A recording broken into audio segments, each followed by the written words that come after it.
But the appellant here is an assistant professor. He is challenging the order passed by the Honorable Single Judge. Before I take your lordship to the merits involved, I'll like to hand over the writ petition before the Honorable Single Judge, because I'll be referring the facts from the writ petition before the Honorable Single Judge. That your lordship may kindly accept it. I folded the relevant pages. All right. Though it is available on record for your lordship convenience, I have prepared a copy and I have given it. There were 2 writ petitions, is it? 2 writ petitions. I have given those 2 writ petitions. I see. Here, the student made a complaint against the assistant professor. Right. Now, the alleged incident of 2016. Right. Section 9, subsection 2 provides a limitation of total 6 months period to lodge a complaint. Now, the present complaint is 2 years after. That too, during the inquiry, she compromised. Matter was disposed of. Page 32 of the single judge writ petition, kindly see. Page 32. That is at page 32, my lord. Kindly see that it was compromised, and that to in the first inquiry it was said that it is barred by limitation. Page 32, man. There was already a writ petition, is it? Beg pardon? There was already a writ petition. I could not. No, there was already a writ petition. Yes, my lord. In fact, pursuant to the inquiry, let me just tell you, lordship, page 32, there was an inquiry. Inquiry was dropped on the ground of limitation and and also on the basis of the compromise between the parties. She agreed to settle the dispute. Now, after this, the settlement of the dispute and disposal of the complaint, she lodges a second complaint on the self-same allegation. The second complaint was inquired into. Now, during inquiry also, out of all, every charges were not proved. Every charges were not proved except a charge that I informed her father that the girl is doing some kind of illegal act in the premises. I informed her father. That is what my allegation charge proved in the second inquiry. Now, the second inquiry, I challenged pursuant to the second inquiry, they terminated me. Only on the basis of an allegation that I informed her father, they terminated me. I challenged both the things, my lord. I challenged the inquiry report in one writ petition and termination in another writ petition. So far as termination is concerned, I said that you could not have terminated me without a disciplinary proceeding. That was not accepted by the Honorable Single Judge. Honorable Single Judge has set aside the termination.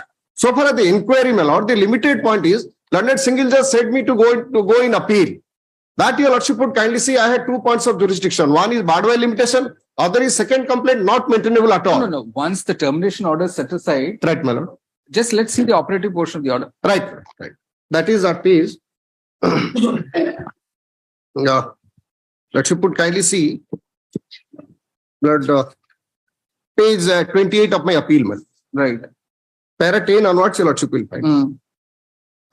Then the order pass is page 30, para 11. The impugned order of termination is set aside. Now, once setting aside my termination order, so far as the second inquiry is concerned, Honorable Single Judge is relegating me back to the appeal, saying that section 18 of 13 Act says that I'll go in appeal. Right. But that in fact is not permissible. Why? Section 18 is a provision that says that the appeal kindly similar 39. You've set it out somewhere. You've set it out somewhere? No. Yeah, extracted. You've extracted section 18 in the body of the writ petition. Yes, we have. Have we? No, I'm sorry. All right. Let's see the act. Your lordship can take this. Okay. That in fact, appellate provision is reproduced in the paragraph itself.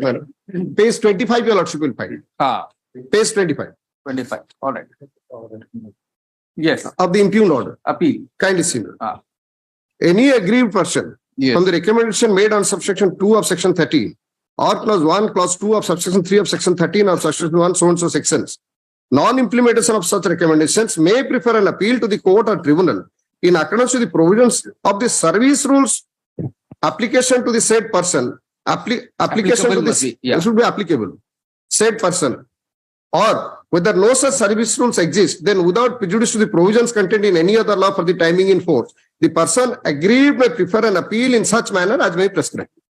If your lordship, the statute, that is referred to service rules, that is obviously the statute of the university, my lord. That your lordship will find I have annexed in the report the Honorable Single Judge. Lord, this is from writ petition 5175 of 2020. I am giving that, page 71. Rule 20, section 26.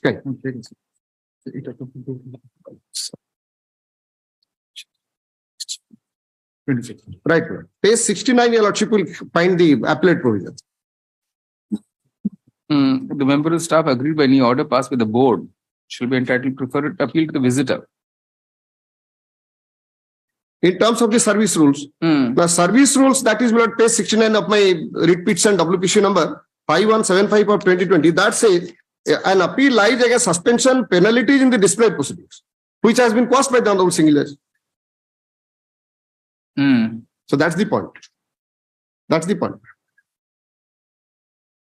The penalty was termination. Penalty was terminated. So just against the findings in the inquiry, there is no appeal. That's it. Saying on precise two grounds. One is barred by limitation. Two, second inquiry on section 10 is not permissible. You conducted an inquiry. You dropped it on the ground of compromise and limitation. All right. Just a notice. There's no need for any interim order. Right. Mr. P.K. Rathul, learned counsel appearing for the appellate. Interim order, I'll be, because they have, after this disposal, pursuant to the report, they have again initiated a proceeding against. All right. All right. You say, points out that the appeal under the rules applicable to the, this is a university, is it? Is this a university or a college? It's a institute. Okay. To the institution, appeal applicable to the, under the rules applicable to the institution in question. An appeal lies against the penalty order. Whereas in the present case, the learned single judge has set aside the penalty of termination from service and ordered reinstatement of the appellant. So it is accordingly submitted that the learned single judge could not have thereafter relegated the appellant to the remedy of an appeal against the result of the inquiry. So it is further pointed out that on the basis of the impugned order, a fresh inquiry has now been instituted against the appellant. It's a notice returnable 31st August. In the next date, no further steps in the fresh inquiry shall be taken against the appellant. grateful. Item 15. Your Lordship, on behalf of Dr. Lenka, Your Lordship.